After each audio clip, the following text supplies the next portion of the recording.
مجلس کے floor leader جناب اکبر الدین اویسی کا اورنگ آباد میں روڈ شو، ہزاروں کی تعداد میں لوگ ہوئے شریک۔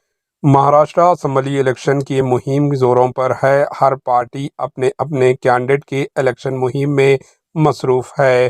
AIMIM کے فلور لیڈر جناب اکبر الدین اویسی نے اورنگ آباد کے مختلف علاقوں کا روڈ شو کرتے ہوئے MIM کے امیدوار سید امتیاز جلیل ناصر صدیقی کے حق میں ووٹ دینے کی عوام سے درخواست کی۔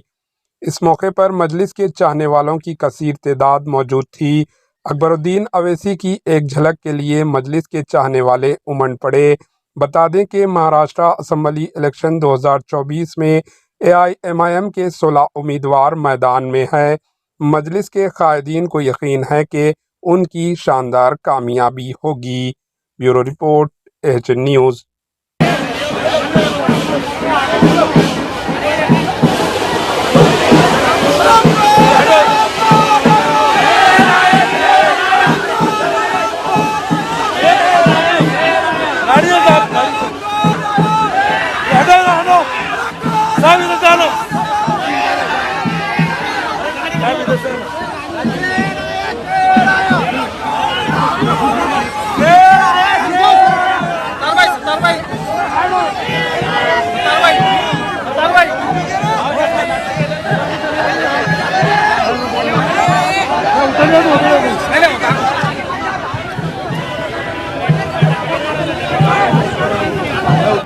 AHN نیوز کو لائک کریں، شیئر کریں اور سبسکرائب کرنا نہ بھولیں۔